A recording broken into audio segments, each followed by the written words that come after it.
Good evening dear aspirants. Anantha AS അക്കാഡമിയുടെ daily news analysis സെഷനിലേക്ക് എല്ലാവരെയും സ്വാഗതം ചെയ്യുകയാണ്. നമുക്ക് നമ്മളുടെ ഫസ്റ്റ് ആർട്ടിക്കിളിലേക്ക് പോകാം.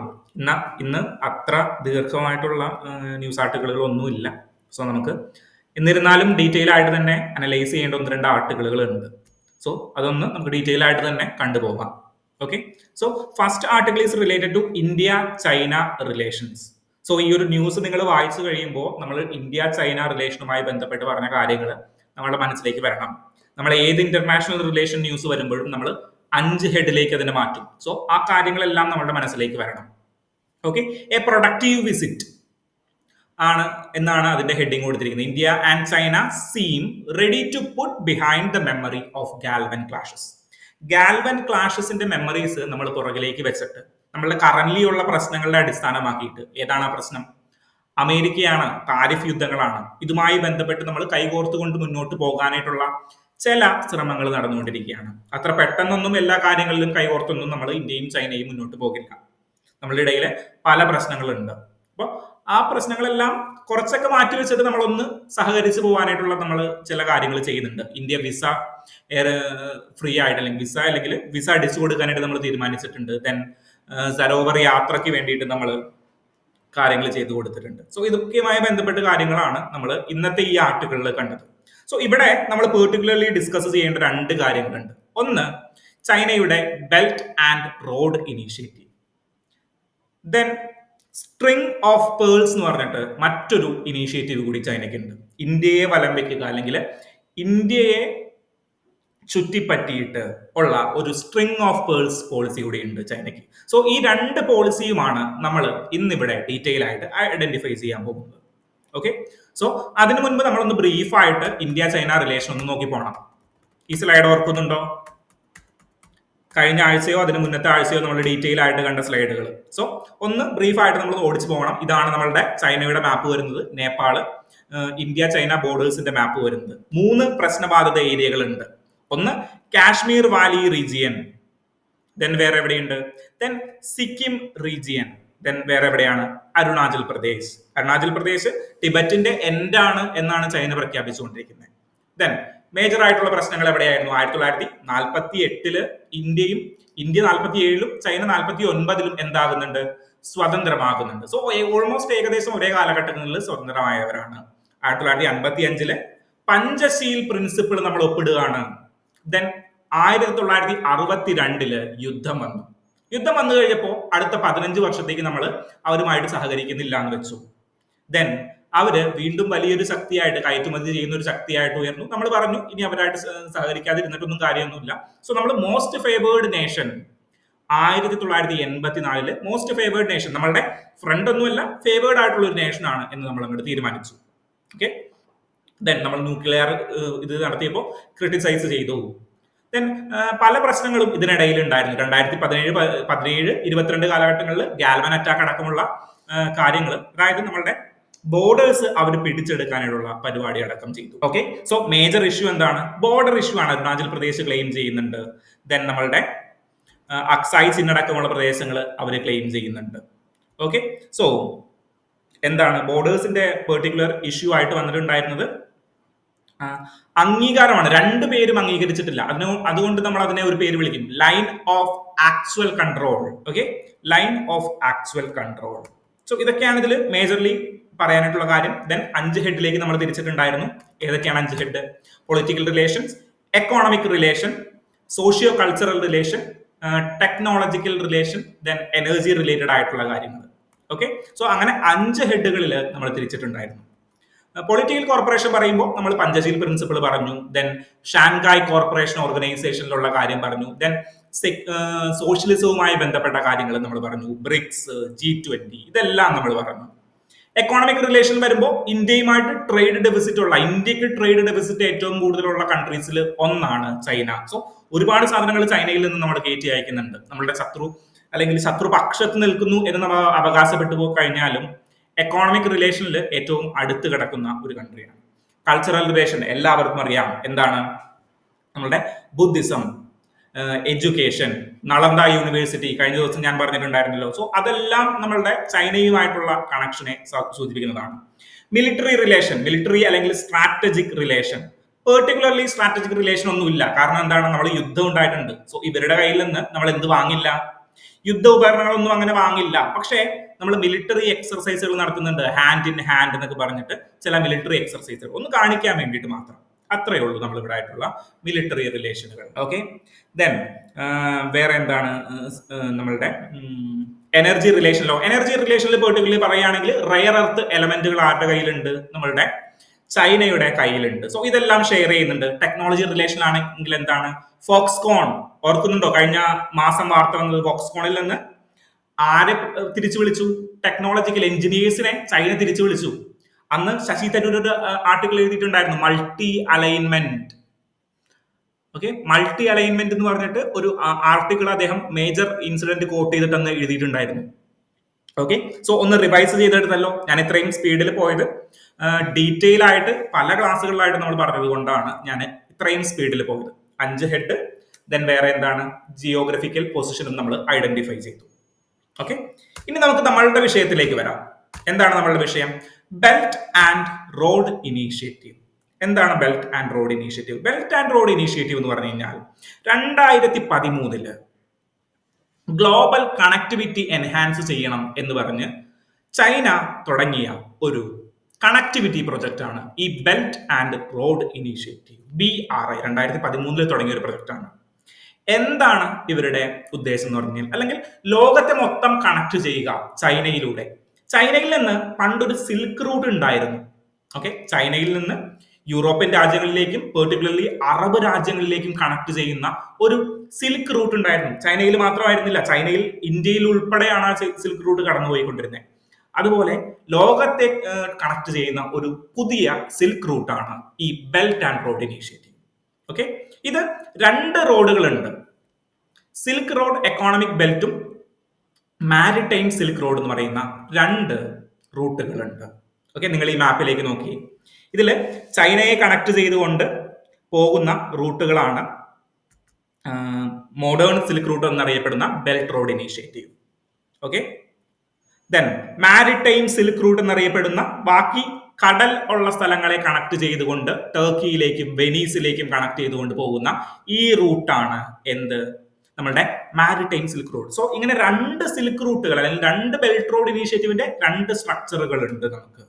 Okay, so belt road initiative എന്താണെന്ന് മനസ്സിലായാലോ. 2013 തുടങ്ങി ചൈന ഇൻട്രൊഡ്യൂസ് ചെയ്യുന്ന. സോ ഇത് പെർട്ടിക്കുലർലി എന്താ ചെയ്യാന്ന് വെച്ച് കഴിഞ്ഞാൽ ഇന്ത്യയെ വലം വെക്കുന്നതിന് തുല്യമാണ്. പ്രധാനമായിട്ട് ഒരു വേൾഡ് കണക്ടിവിറ്റി എന്നൊക്കെ പറയുമെങ്കിലും ഇന്ത്യയെ അവിടെ നിന്നും ഇവിടെ നിന്നും വലം വെക്കുന്നതിന് തുല്യമാണ്. ഓക്കെ, സോ ഇന്ത്യക്ക് ചുറ്റുമുള്ള പോർട്ടുകൾ കൈയടക്കുക, ദെൻ ഇന്ത്യയിലേക്ക് വരുന്ന, സോ എന്തെങ്കിലും ഇന്ത്യയും ചൈനയുമായിട്ട് പ്രശ്നങ്ങൾ ഉണ്ടായെങ്കിൽ ഈ പോർട്ടുകളിലേക്ക് അവരുടെ കപ്പലുകളെ അയക്കാനായിട്ടും ഇന്ത്യയെ ദുർബലപ്പെടുത്താനായിട്ടുള്ള ഏറ്റവും അടിസ്ഥാനപരമായിട്ടുള്ള കാര്യമായിട്ട് ഇവർക്ക് മാറും. ഓക്കെ, സോ ഇന്ത്യ ഇതിൽ ഒപ്പുവെച്ചിട്ടില്ല. ഇവര് ആദ്യത്തെ കാലത്ത് 2013 പറഞ്ഞത് ഇന്ത്യ കൂടി ഉൾപ്പെടുന്ന ഒരു ബെൽറ്റ് റോഡ് ഇനീഷ്യേറ്റീവ് ആണ്. പക്ഷെ ഇന്ത്യ പറഞ്ഞു ഞങ്ങളില്ല ഈ പരിപാടിക്ക് എന്നാണ് ഇന്ത്യ പറഞ്ഞത്. ഓക്കെ, ഇതില് മേജർ എക്കോണമിക് കൊറിഡോർ ആണ് ചൈന പാകിസ്ഥാൻ എക്കോണമിക് കൊറിഡോർ. ഏതാണ്? China Pakistan economic corridor, China Indo China peninsula economic corridor. അങ്ങനെ ഡിഫറെന്റ് 6ഓളം എക്കോണമിക് കൊറിഡോറുകൾ അടങ്ങുന്നതാണ് ഈ ഒരു ബെൽറ്റ് ആൻഡ് റോഡ് ഇനീഷ്യേറ്റീവ് എന്ന് പറഞ്ഞു കഴിഞ്ഞാൽ. Okay, so belt and road initiative clear ആയല്ലോ. Then string of pearls strategy. എന്താണ് ഈ സ്ട്രിംഗ് ഓഫ് പേൾസ് സ്ട്രാറ്റജി? അതായത് ഇത് പെർട്ടിക്കുലർലി പോർട്ടുകൾ, മറ്റത് റോഡായിരുന്നു. ദെൻ റോഡ് മാർഗമുള്ള ഗതാഗത സംവിധാനമാണെങ്കിൽ ഇവിടെ കപ്പലുകളിലൂടെയുള്ള ഗതാഗത സംവിധാനമാണ് യൂട്ടിലൈസ് ചെയ്യുന്നത്. സോ ഇവിടെ പോർട്ടുകൾ യൂസ് ചെയ്തുകൊണ്ടുള്ള എന്താണ് കണക്ടിവിറ്റി പ്രൊജക്റ്റ് ആണ് ഇവര് ഉദ്ദേശിച്ചിരിക്കുന്നത്. ഇന്ത്യയെ വലം വെച്ചുകൊണ്ട് ചൈനയിൽ നിന്ന് തുടങ്ങിയിട്ട് എങ്ങനെയൊക്കെ പോകും? ഇത് ഏതാ കൺട്രി പറഞ്ഞേ? ഇവിടെ ഏതാണ്? വിയറ്റ്നാം. ചൈനയിൽ നിന്ന് തുടങ്ങി വിയറ്റ്നാമിലേക്ക് കണക്ട് ചെയ്ത് എന്ത് വഴി? സ്ട്രെയിറ്റ് ഓഫ് മലാക്ക വഴി മ്യാൻമറിനെ കണക്ട് ചെയ്ത് ബംഗ്ലാദേശിനെ കണക്ട് ചെയ്ത് എങ്ങനെയൊക്കെ പോകുന്നു? ശ്രീലങ്കയെ കണക്ട് ചെയ്തിട്ട് പാകിസ്ഥാൻ വഴി മാൽദീവ്സ് വഴി, ഇവിടെ കൊക്കോ ഐലൻഡ് എന്ന് പറയുന്നത് മാൽദീവ്സിന്റെ ഒരു ഐലൻഡ് ഉണ്ട്. സോ ആ ഐലൻഡ് ഒക്കെ കണക്ട് ചെയ്തുകൊണ്ട് പാകിസ്ഥാൻ വഴി. പാകിസ്ഥാനിൽ എന്നോട് SSBയുടെ ഒരു ഇന്റർവ്യൂവിന് ചോദിച്ചിട്ടുണ്ടായിരുന്ന ഒരു ചോദ്യമാണ്, പാകിസ്ഥാനിൽ ചൈന പണിയുന്ന പോർട്ടിന്റെ പേരെന്താണ്? സോ ഗദ്വാർ എന്ന് പറയുന്ന ഒരു പോർട്ടാണ് ഇവിടെ ചൈന പണിയുന്നത്. ഇതാണ് ഗദ്വാർ പോർട്ട്. സോ എയർഫോഴ്സിന്റെ ഒരു ഇന്റർവ്യൂവിൽ ചോദിച്ചിട്ടുണ്ടായിരുന്ന ഒരു ചോദ്യമാണ് എന്ത്, ഈ പാകിസ്ഥാനിൽ നമ്മൾ ഈ ബെൽറ്റ് റോഡ് ഇനീഷ്യേറ്റീവിനെ കുറിച്ചിട്ട് പറഞ്ഞു വന്നപ്പോൾ അദ്ദേഹം ചോദിച്ചൊരു ചോദ്യം, പാകിസ്ഥാനിൽ പണിയുന്ന പോർട്ടിന്റെ പേരെന്താണ്? ഓക്കെ, സോ ഗദ്വാർ എന്ന് പറഞ്ഞൊരു പോർട്ട് ഇവിടെ നമ്മൾ പണിയുന്നുണ്ട്. ആൽദീവ്സിലെ കൊക്കോ ഐലൻഡുമായി ബന്ധപ്പെട്ടൊരു പോർട്ട്. ദെൻ ശ്രീലങ്കയിലാണെങ്കിൽ ഏതാ പോർട്ട്? നമുക്ക് എല്ലാവർക്കും അറിയാം, ഹംബൻ ടോട്ട പോർട്ട് പണിയുന്നുണ്ട്. ദെൻ ബംഗ്ലാദേശിൽ ഒരു പോർട്ട് പണിയുന്നുണ്ട്. ആര്? ചൈനക്കാർ പണിയുന്നുണ്ട്. ചൈനക്കാർ ഫണ്ട് ചെയ്യുന്നുണ്ട്. പെർട്ടിക്കുലർലി നമ്മളുടെ ചിറ്റഗോങ് പോർട്ട് എന്ന് പറയും. ചിറ്റഗോങ് പോർട്ടാണ് അവിടെ ചൈനക്കാര് പണിയുന്ന പോർട്ട്. അങ്ങനെ ഒരുപാട് പോർട്ടുകൾ ഇന്ത്യക്ക് ചുറ്റും ഇവര് പണിയുന്നുണ്ട്. ഇതൊക്കെയാണ് ഗദ്വ പോർട്ട് പണിയുന്നുണ്ട്, ബംഗ്ലാദേശിൽ ചിറ്റഗോങ് പോർട്ട് പണിയുന്നുണ്ട്, then Coco island, then Djibouti. ഇപ്പം നോക്കിയേ, ജിബൂട്ടി എവിടെയാണ്? ഈ മേഖലകളിൽ, കെനിയ, ജിബൂട്ടി മേഖലകളിലൊക്കെ ഇവര് പോർട്ടുകൾ പണിയുന്നുണ്ട്. സോ ഇന്ത്യയെ ചുറ്റിപ്പറ്റിയിട്ട് എങ്ങടേക്ക് പോകുന്നു? ലോകത്തെ കണക്ട് ചെയ്യുക, വെനീസിലേക്ക് അല്ലെങ്കിൽ ഇറ്റലി മാർഗമൊക്കെ ഇവര് കണക്ട് ചെയ്യാനായിട്ട് ശ്രമിക്കുന്നുണ്ട്. Okay, so impact of string of pearls policy on India എന്താണ്? Endangered maritime security. Maritime security അവർ തകർക്കും, എന്തായാലും തകർക്കും. നമുക്ക് കൂടുതൽ എക്സ്പ്ലനേഷന്റെ ആവശ്യമില്ല. Reduce strategic clouds. India's influence in the Indian Ocean will diminish as China surrounds India and dominate the region. Then economic diversion. അതായത് ഇന്ത്യയിലേക്ക് വരുന്ന ചരക്ക് കപ്പലുകൾ, നമ്മളിപ്പോ ഇവിടെ വിഴിഞ്ഞം പോർട്ട് ക്രിയേറ്റ് ചെയ്തിട്ടുണ്ട്. സോ ഒരു കപ്പലിന്, ഇന്റർനാഷണൽ കപ്പലിന് വിഴിഞ്ഞത്തേക്കാൾ നല്ലൊരു പോർട്ടായിട്ട് ഹംബൻ ടോട്ട പോർട്ട് മാറിക്കഴിഞ്ഞ് കഴിഞ്ഞാൽ അവർ അങ്ങടേക്കല്ലേ പോകത്തുള്ളൂ. സോ ഇന്ത്യക്ക് ചുറ്റും നിങ്ങൾ ഇങ്ങനെ വെച്ചിട്ട് ഇന്ത്യയിലേക്ക് വരേണ്ട കപ്പലുകളെ മൊത്തം നിങ്ങൾ അടിച്ചെടുക്കാനായിട്ട് ശ്രമിക്കേണ്ട എന്നുള്ളതാണ് ഈ ബെൽറ്റ് റോഡ് ഇനീഷ്യേറ്റീവിനെതിരായിട്ട് നമ്മൾ പറഞ്ഞുകൊണ്ടിരിക്കുന്ന കാര്യം. ഓക്കെ, ദെൻ ഇന്ത്യ ഇതിനെതിരെ ഒരു പോളിസി ക്രിയേറ്റ് ചെയ്തു. Belt road initiative, string of pearls policy എന്നൊക്കെ പറയുമ്പോൾ നമ്മളും ഒരു പോളിസി അങ്ങടേക്ക് മുന്നോട്ട് വെച്ചു. അതാണ് necklace of diamond policy. Necklace of diamond policy. ചൈനയെ ചുറ്റി വരഞ്ഞുകൊണ്ട് നമ്മളും ചൈനയ്ക്ക് ചുറ്റിനും നമുക്ക് അധീനമായിട്ടുള്ള കേന്ദ്രങ്ങളിൽ അല്ലെങ്കിൽ നമ്മളോട് ഫ്രണ്ട്ഷിപ്പ് ഉള്ള കൺട്രീസിൽ നമ്മൾ പോയിട്ട് പോർട്ടുകൾ പണിഞ്ഞു. അതിനെ നമ്മൾ ഒരു പേരിട്ട് വിളിച്ചു. എന്താണ്? Necklace of diamond policy. Diamond necklace എന്ന് സിംപിളി പറയും. അതായത് മേജർ പോർട്ടുകൾ. ഇറാനിൽ നമുക്കൊരു പോർട്ട് ഉണ്ട്. എന്താണ്? ചബഹർ പോർട്ട്. കഴിഞ്ഞ വർഷം ഏറ്റവും കൂടുതൽ വാർത്തയിൽ വന്നിരുന്ന ഒരു പോർട്ടാണ് 2024. ചബഹർ പോർട്ട് നമ്മൾ പണിതു. ദെൻ ഒമാനിൽ നമ്മളൊരു പോർട്ട് പണിതു. ദെൻ അസംപ്ഷൻസിൽ നമ്മളൊരു പോർട്ട് പണിതു. ഇന്തോനേഷ്യയിൽ, ജപ്പാനൊക്കെ നമ്മളുടെ തൊട്ടടുത്ത അലീസ് ആണ്, നമ്മളുടെ ഏറ്റവും അടുത്ത ഫ്രണ്ട്സുകളിൽ ഒരാളാണ്. സോ നമ്മൾ അവിടെ പോയി ഒരു പോർട്ട് പണിതു. അങ്ങനെ ചൈനയെ നമ്മൾ വളഞ്ഞു. സോ എന്താണ്? Necklace of diamonds. Okay, so ഇതാണ് 3 പോളിസീസ്. ഒന്ന് belt road initiative, string of pearls policies, then necklace of diamond policy. So ഇതെല്ലാം ഒന്ന് ഓർത്ത് വെക്കുക. ഇടക്കിടക്ക് വാർത്തയിൽ വരുമ്പോൾ ഈ മാപ്പുകൾ ഒന്ന് നിങ്ങൾ ഓർത്ത് എടുക്കാനായിട്ട് ശ്രമിക്കുക. ഓക്കെ, അങ്ങനെയാണെങ്കിൽ നമുക്ക് നെക്സ്റ്റ് ആർട്ടിക്കിളിലേക്ക് പോകണം. നെക്സ്റ്റ് ആർട്ടിക്കിൾ ഒരു ഓപ്പൺ എഡിറ്റോറിയൽ ആണ്. എന്താണ്? ഡൽഹിയിലെ സ്ട്രീറ്റ് ഡോഗുമായി ബന്ധപ്പെട്ട്. അതായത് കഴിഞ്ഞ ഒരാഴ്ചയായിട്ട് നമ്മളുടെ ഡൽഹിയിലെ പല സമരങ്ങളും നടക്കുകയാണ്. പെർട്ടിക്കുലർലി നടക്കുന്ന സമരമാണ് അവിടുത്തെ സ്ട്രീറ്റ് ഡോഗ്സിനെ സംരക്ഷിക്കുന്നതുമായിട്ട് ബന്ധപ്പെട്ട്.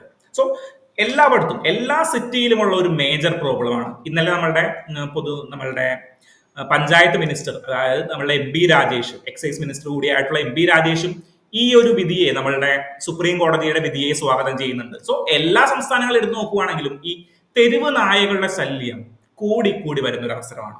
കഴിഞ്ഞ ദിവസം ഓഗസ്റ്റ് 21 സുപ്രീം കോടതി ഒരു വിധി പ്രഖ്യാപിച്ചു.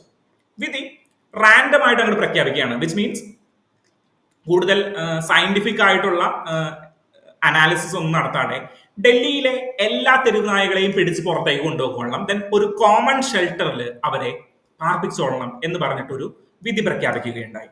ഓക്കെ, സോ എന്താ സംഭവിച്ചതെന്ന് വെച്ച് കഴിഞ്ഞാൽ ആ ഒരു വിധി പ്രഖ്യാപനം ഇന്ന് അതിൽ നിന്ന് പിന്മാറിയിട്ടുണ്ട്, അല്ലെങ്കിൽ അതിൽ നിന്ന് പുറകോട്ട് പോയിട്ടുണ്ട്. അങ്ങനെ ഒറ്റയടിക്ക് ഒന്നും ചെയ്യാനായിട്ട് പറ്റുന്ന ഒരു കാര്യമില്ല. സോ ആ ഒരു വിധിയെ ഒന്ന് ഡീറ്റെയിൽ ആയിട്ട് അനലൈസ് ചെയ്യുകയാണ് ഇവിടെ ചെയ്യുന്നത്. A court order that was barking up the wrong tree. അതായത് കോർട്ട് പറയുന്നത് നല്ല കാര്യമാണ്, പക്ഷേ അത് barking up the wrong tree, അതായത് റോങ് ട്രീയിൽ നോക്കിയിട്ടാണ്, തെറ്റായ ട്രീയിലേക്ക് നോക്കിയിട്ടാണ് കോർട്ട് ആ ഒരു ഇത് പറഞ്ഞുകൊണ്ടിരിക്കുന്നത് എന്നാണ് പറയുന്നത്. അതായത് കോർട്ടിന്റെ ഉദ്ദേശമൊക്കെ ശരിയായിരിക്കും, പക്ഷേ ഇംപ്ലിമെന്റേഷൻ തെറ്റാണ്. എന്തുകൊണ്ടാണ് ഇംപ്ലിമെന്റേഷൻ തെറ്റാവുന്നത്? ബ്ലാങ്കറ്റ് ബാൻ എന്തിനെങ്കിലും പരിഹാരമാവൂ? ഇല്ല. അതായത് നിങ്ങൾ ചിന്തിക്കുക, നിങ്ങളൊരു ഡിസ്ട്രിക്ട് കളക്ടറായി ഡൽഹി മുനിസിപ്പൽ കോർപ്പറേഷന്റെ അണ്ടർ സെക്രട്ടറി ആയിട്ട് നിങ്ങൾ മാറി, അല്ലെങ്കിൽ എറണാകുളം ജില്ലയുടെ ADM ആയ ഡിസ്ട്രിക്ട് മജിസ്ട്രേറ്റ് ആയിട്ട് നിങ്ങൾ മാറി.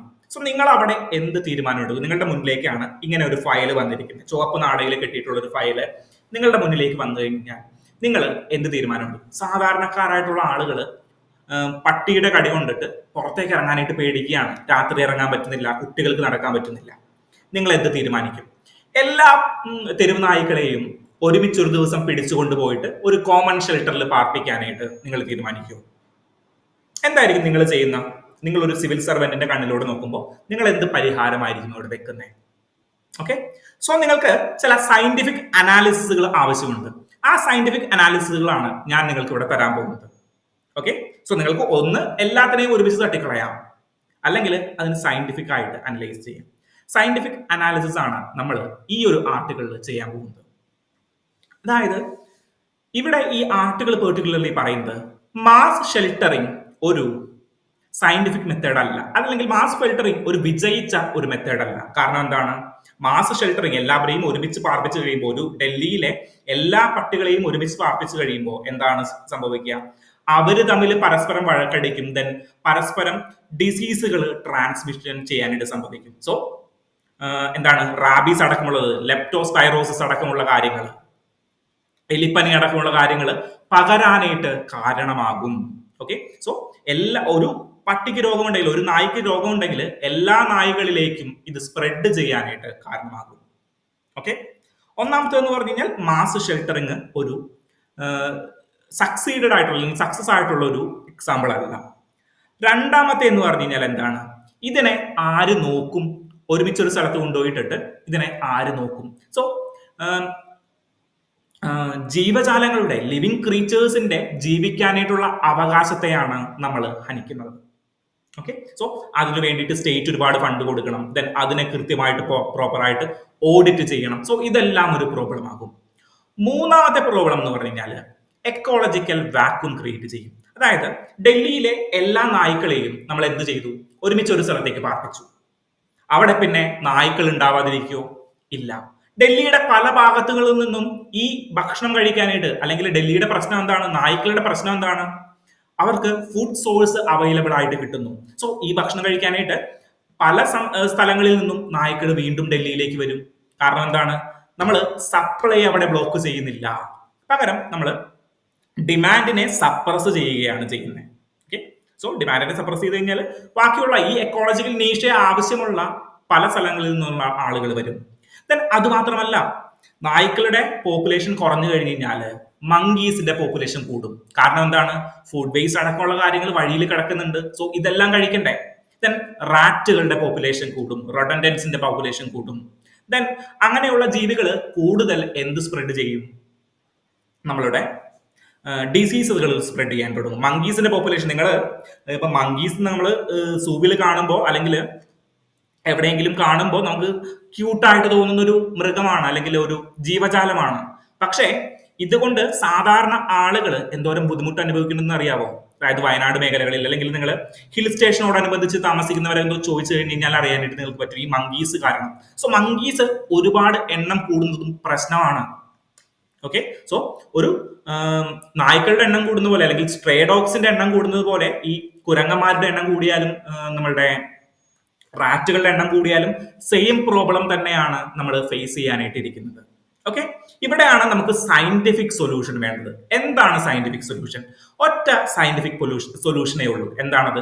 ABC, animal birth control. എങ്ങനെയാണ്? അനിമൽസിനെ പിടിച്ചിട്ട് സ്റ്റെറിലൈസേഷൻ ചെയ്യുക, കൃത്യമായിട്ട് എല്ലാ അനിമൽസിനെയും സ്റ്റെറിലൈസേഷൻ ചെയ്യുക, തുറന്നു വിടുക. ദെൻ റാബി വാക്സിനും കൊടുത്തിട്ട് അവരെ തുറന്നു വിട്ട് കഴിഞ്ഞാൽ അവര് പുതിയ ഒരു അനിമലിനെ ക്രിയേറ്റ് ചെയ്യില്ല, പകരം എന്ത് ചെയ്യും? അവരുടെ ജീവിതാവസാനത്തോട് കൂടിയിട്ട് ഈ അനിമൽ ഓട്ടോമാറ്റിക്കലി മരിച്ചു പോകും. Okay, so animal birth control effective ആയിട്ട് ചെയ്യുക എന്നുള്ളതാണ് നമ്മളുടെ നാഷണൽ ആക്ഷൻ പ്ലാനിലും വേൾഡ് ഹെൽത്ത് ഓർഗനൈസേഷനും നിർദ്ദേശിക്കുന്നത്. അല്ലാണ്ട് മാസ് നമ്മൾ ഷെൽട്ടറിങ് ചെയ്തിട്ടൊന്നും വലിയ എഫക്റ്റീവായിട്ട് നമുക്ക് കാണുന്നില്ല. സോ പ്രധാനപ്പെട്ട പോയിന്റുകൾ എന്താണ്? സയന്റിഫിക്കലി നമ്മൾ ഒരു ഡിസ്ട്രിക്ട് മജിസ്ട്രേറ്റിന്റെ ലെവലിൽ ആലോചിക്കുമ്പോൾ ഇതിനെ പിടിച്ച് എല്ലാത്തിനെയും കൂടി കൂട്ടിയിട്ട് കഴിഞ്ഞാൽ അത് ഹ്യൂജ് ഹെൽത്ത് പ്രോബ്ലംസ്, എന്താണ്, എൻവിറോൺമെന്റൽ ഹെൽത്ത് പ്രോബ്ലംസ് ക്രിയേറ്റ് ചെയ്യും. എക്കോണമിക്കൽ റിലേറ്റഡ് ആയിട്ടും പ്രോബ്ലംസ് ക്രിയേറ്റ് ചെയ്യും. ദെൻ വേറെ എന്താണ്, എക്കോളജിക്കൽ പ്രോബ്ലംസ് ഉണ്ട്. ഹെൽത്ത് പ്രോബ്ലംസ് മാത്രമല്ല, എക്കോളജിക്കൽ പ്രോബ്ലം ഉണ്ട്. എന്താണ്, ഒരു പ്രിഡേറ്ററിനെയാണ് അല്ലെങ്കിൽ ഫുഡ് ചെയിനിലെ ഒരു ആളെയാണ് നമ്മൾ പിടിച്ചു മാറ്റുന്നത്. അപ്പോൾ നേച്ചർ ഓട്ടോമാറ്റിക്കലി പുതിയൊരാളെ ആ ഫുഡ് ചെയിനിൽ ഫിക്സ് ചെയ്യും. അത് നേച്ചറിന്റെ, പ്രകൃതിയുടെ നിയമമാണ്. കാരണം ഫുഡ് ചെയിൻ ഒരിക്കലും ഒഴിഞ്ഞു കിടക്കില്ല.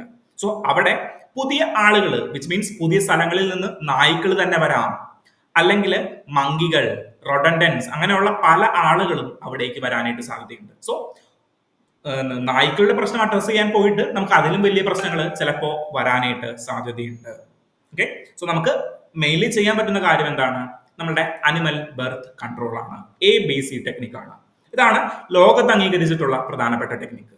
ഓക്കെ, സോ ഇന്ത്യയില് മൃഗങ്ങൾക്ക് വേണ്ടിയിട്ട് അല്ലെങ്കിൽ എന്താണ് ലിവിങ് ക്രീച്ചേഴ്സിന് വേണ്ടിയിട്ട് എന്തൊക്കെ നിയമ സംരക്ഷണകളുണ്ട്? ഒന്നാമത് കോൺസ്റ്റിറ്റ്യൂഷനിൽ നമ്മൾ പറയുന്നത്, നമ്മളുടെ ഏറ്റവും ഇമ്പോർട്ടന്റ് ആയിട്ടുള്ള പുസ്തകം ഏതാണ്? കോൺസ്റ്റിറ്റ്യൂഷൻ. സോ കോൺസ്റ്റിറ്റ്യൂഷനിൽ നമ്മൾ പറയുന്നുണ്ട് എന്താണ്? Article 51A. 51A എന്ന് പറയുമ്പോൾ ഏതായി? 51A എന്ന് പറയുമ്പോൾ നമ്മളുടെ ഫണ്ടമെന്റൽ ഡ്യൂട്ടീസ്. ഓക്കെ, ആദ്യം എന്താണ്? First part union and territory. Second part ഏതാണ്? സിറ്റിസൺഷിപ്പ്. തേർഡ് പാർട്ട് ഏതാണ്? Fundamental right. ഫോർത്ത് പാർട്ടോ directive principles of state policy. Then fourth part കഴിഞ്ഞിട്ട് നമ്മൾ 1972 42nd അമെന്റ്മെന്റ് പ്രകാരം നമ്മൾ പുതിയൊരു കാര്യം കൂടി ക്രിയേറ്റ് ചെയ്തു. സോ 51ലാണ് നമ്മളുടെ ഡയറക്റ്റീവ് പ്രിൻസിപ്പിൾസ് എൻഡ് ചെയ്യുന്നത്. അതിനുശേഷം നമ്മൾ A എന്ന് പറഞ്ഞൊരു പുതിയൊരു ആർട്ടിക്കിൾ കൂടി ആഡ് ചെയ്തു, 51A. അവിടെ നമ്മൾ ഫണ്ടമെന്റൽ ഡ്യൂട്ടീസ് നമ്മൾ ആഡ് ചെയ്തു. ഓക്കെ, അതിലൊരു ഇമ്പോർട്ടന്റ് ഡ്യൂട്ടിയാണ് fundamental duty of every citizens to have compassion for living creatures. Living ക്രീച്ചേഴ്സിനോട് കമ്പാഷനോട് കൂടിയിട്ട്, കരുണയോട് കൂടിയിട്ട് പെരുമാറാനായിട്ടുള്ള ഒരു ഉത്തരവാദിത്വം നമുക്കുണ്ട്. ഓക്കെ, ദെൻ അതുകൂടാണ്ട് എന്താ ഉള്ളത്?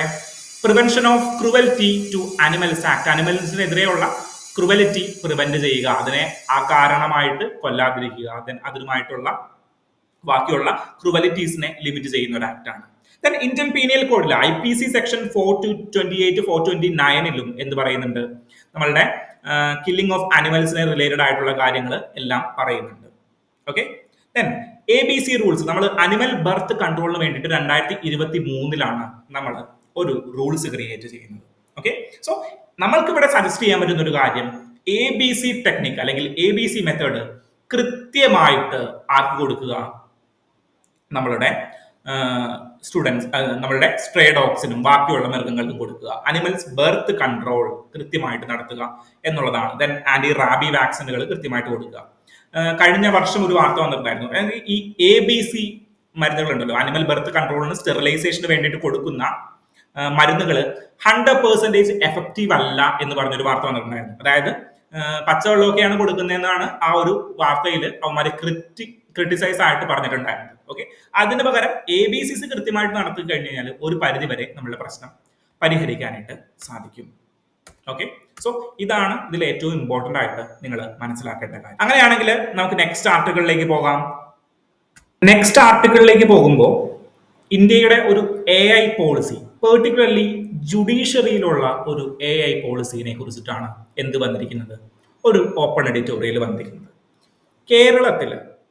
കേരളത്തിലെ ഹൈക്കോടതികൾ ഡിസ്ട്രിക്ട് കോടതികൾക്ക് വേണ്ടിയിട്ട് ഒരു AI പോളിസി ക്രിയേറ്റ് ചെയ്തു. അതായത് ചില റെസ്ട്രിക്ഷനുകൾ, അൺഓതറൈസ്ഡ് ആയിട്ട് AI യൂസ് ചെയ്യാൻ പാടില്ല, അല്ലെങ്കിൽ അൺലിമിറ്റഡ് ആയിട്ട് AIs യൂസ് ചെയ്യാനായിട്ട് പാടില്ല എന്ന് പറഞ്ഞുകൊണ്ട് ഒരു ചില റെസ്ട്രിക്ഷനുകൾ, ചില ഹിൻഡ്രൻസുകൾ. സോ അതിനൊതുങ്ങുന്ന, പെർട്ടിക്കുലർലി ഒരു പോളിസി നമുക്കില്ല, അപ്പോൾ അതിനൊതുങ്ങുന്ന രീതിയിൽ നമ്മളൊരു പോളിസി ഒന്ന് ഫ്രെയിം വർക്ക് ചെയ്തു. ആര്? കേരള ഹൈക്കോടതി. ഓക്കെ, സോ അതിന്റെ അടിസ്ഥാനത്തിലാണ് നമ്മൾ ഇന്ന് ചർച്ച ചെയ്യുന്നത്. സോ അത്ര വലിയ ഇമ്പോർട്ടന്റ് ആയിട്ടുള്ള ആർട്ടിക്കിൾ അല്ല, എങ്കിലും ഒന്ന് ശ്രദ്ധിച്ചിരിക്കുക. എന്താണ് നമുക്ക് AI കുറിച്ചിട്ട് നമുക്ക് അറിയാൻ പറ്റുന്ന കാര്യങ്ങൾ എന്താണ്? AIയുടെ പോളിസീസിന് വേണ്ടിയിട്ട് ലോകത്തിന് ഒരു പെർട്ടിക്കുലർ പോളിസി ഉണ്ടോ? ഇല്ല. നമ്മൾ രണ്ട് AI സബ്മിറ്റുകൾ പെർട്ടിക്കുലർലി നടത്തിയിട്ടുണ്ട്. ഒന്ന് ബ്ലെച്ച്ലി സബ്മിറ്റും രണ്ടാമത് പാരീസ് സബ്മിറ്റുമാണ്. ദെൻ ഈ വർഷം ലോക നേതാക്കന്മാരെല്ലാവരും ന്യൂഡൽഹിയിലേക്ക് വരികയും അവിടെ ന്യൂഡൽഹി സബ്മിറ്റ് നടത്തുകയും ചെയ്യും. ഓക്കെ, സോ 3 പ്രധാനപ്പെട്ട AI സബ്മിറ്റുകൾ നടക്കാൻ പോവുകയാണ്. 2 നടന്നു, ഒരെണ്ണം നടക്കാൻ പോവുകയാണ്. ദെൻ ഇനി എന്താ ഉള്ളത്? ഇനി ഏതൊക്കെ രാജ്യങ്ങളാണ് AI നിയമങ്ങൾ പാസ്സാക്കിയിട്ടുള്ളത്? പെർട്ടിക്കുലർലി നോക്കുവാണെങ്കിൽ ഒരു വേൾഡ് വൈഡ് ആയിട്ടൊരു ബെസ്റ്റ് എക്സാമ്പിൾ നമുക്ക് കാണിക്കാൻ പറ്റുന്നത് യൂറോപ്യൻ യൂണിയന്റെ ആർട്ടിഫിഷ്യൽ ഇന്റലിജൻസ് ആക്ട് ആണ്. അത് 4 രീതിയിൽ നമ്മൾ ഡിസ്കസ് ചെയ്തിട്ടുണ്ട്. 4 രീതിയിൽ ആർട്ടിഫിഷ്യൽ ഇന്റലിജൻസിനെ ഡിവൈഡ് ചെയ്തു. അൺഅക്സെപ്റ്റബിൾ റിസ്ക് ഉള്ള ആർട്ടിഫിഷ്യൽ ഇന്റലിജൻസ് അതിനെ ഫുള്ളി പ്രൊഹിബിറ്റ് ചെയ്യണം. Then acceptable risk, then minor റിസ്കുകൾ, അങ്ങനെ 4 കാറ്റഗറീസ് ആയിട്ട് യൂറോപ്യൻ യൂണിയൻ ഇതിനെ ഡിഫറൻഷിയേറ്റ് ചെയ്തു. ഓക്കെ, സോ അതാണ് ഒരു ബെസ്റ്റ് എക്സാമ്പിൾ ആയിട്ട് ലോകത്തിന്റെ മുന്നിലുള്ളത്. ദെൻ ജുഡീഷ്യറിയുടെ കേസിലേക്ക് വരാം.